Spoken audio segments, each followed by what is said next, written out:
Saint John मरिया Vianney, जिन्हें cure of hours के नाम से जाना जाता है, कैथोलिक कलीसिया के सबसे प्रिय संतों में से एक हैं।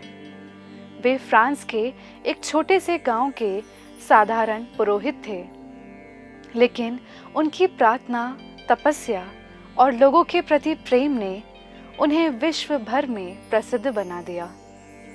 आज के सभी पुरोहितों के संरक्षक संत माने जाते हैं। उनका जन्म 8 मई 1786 को फ्रांस के डार्डली गांव में हुआ। उनके माता पिता किसान थे और बहुत धार्मिक थे। उस समय फ्रांस में क्रांति के कारण चर्च पर अत्याचार हो रहे थे। छोटे जॉन ने गुप्त रूप से मिस्सा में भाग लिया और बचपन से ही ईश्वर के प्रति गहरा प्रेम विकसित किया। गरीबी के कारण उन्हें नियमित शिक्षा नहीं मिल सकी और वे खेतों में काम करते थे। जॉन बचपन से प्रार्थना करना पसंद करते थे। उनकी सबसे बड़ी इच्छा पुरोहित बनने की थी, लेकिन उन्हें पढ़ाई, विशेषकर लैटिन भाषा में बहुत कठिनाइयाँ होती थी। कई बार वे परीक्षाओं में असफल हुए, फिर भी उन्होंने हार नहीं मानी। उनके आध्यात्मिक मार्गदर्शक ने उनकी सरलता और पवित्रता को पहचाना। अंततः 13 अगस्त 1815 को वे पुरोहित अभिषिक्त किए गए। अभिषेक के बाद उन्हें आर्स नामक छोटे गांव में भेजा गया। वहां के लोग धार्मिक जीवन से दूर हो चुके थे। फादर वियानी ने सबसे पहले स्वयं को प्रार्थना और तपस्या में समर्पित किया। वे कम भोजन करते, लंबे समय तक प्रार्थना करते और रात में भी ईश्वर के सामने घुटनों पर रहते थे। उनका मानना था कि पुरोहित का जीवन लोगों के लिए उदाहरण होना चाहिए। उन्होंने बच्चों को धर्म शिक्षा देना शुरू किया और सरल भाषा में ईश्वर के प्रेम तथा पश्चाताप का संदेश दिया। धीरे धीरे लोग उनसे प्रभावित होने लगे। उनके उपदेश विद्वतापूर्ण नहीं थे, बल्कि हृदय से निकलते थे। वे लोगों को दोष देने के बजाय ईश्वर की दया की ओर बुलाते थे। संत वियानी विशेष रूप से पाप स्वीकार के संस्कार के लिए प्रसिद्ध हुए। वे प्रतिदिन घंटों तक लोगों की पाप स्वीकार सुनते थे। कभी कभी वे 16 से 18 घंटे तक कन्फेशनल में बैठे रहते थे। लोग दूर दूर से आर्स आने लगे, क्योंकि उन्हें विश्वास था कि यह पवित्र पुरोहित उनके हृदय को समझता है। कहा जाता है कि ईश्वर ने उन्हें आत्माओं की गहरी समझ का वरदान दिया था। उनकी सबसे बड़ी विशेषता करुणा थी।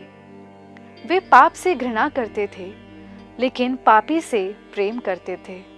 जब कोई व्यक्ति पश्चाताप के साथ अपने पाप स्वीकार करता, तो वे उसे आशा और क्षमा का संदेश देते थे।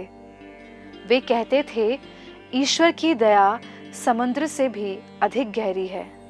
अनेक लोगों ने उनके माध्यम से अपने जीवन को बदल लिया। संत वियानी का जीवन अत्यंत सरल था। जो भी धन या उपहार उन्हें मिलता, वे गरीबों में बांट देते। उन्होंने अनाथ बच्चों और जरूरतमंदों के लिए आश्रय की व्यवस्था भी की।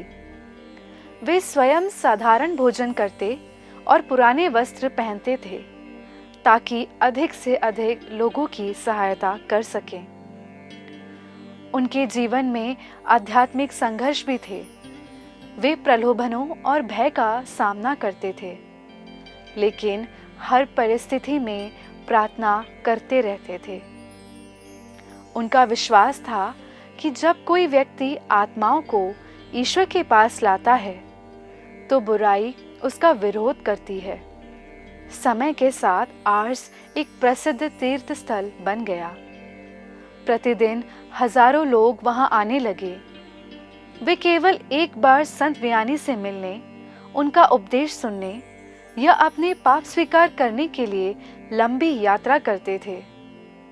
फिर भी संत वियानी स्वयं को केवल एक गरीब गांव का पुरोहित कहते थे।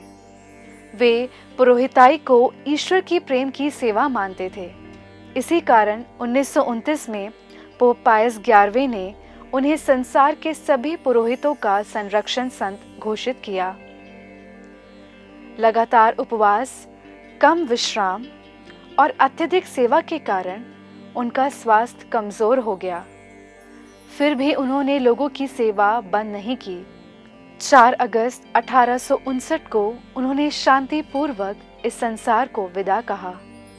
उनकी मृत्यु के बाद पूरा आर्स शोक में डूब गया।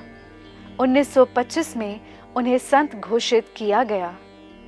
आज उनका शरीर आर्स के चर्च में सुरक्षित रखा गया है और विश्व भर से तीर्थयात्री वहां प्रार्थना करने आते हैं। संत जॉन मैरिया वियानी का जीवन आज भी हमें प्रेरित करता है।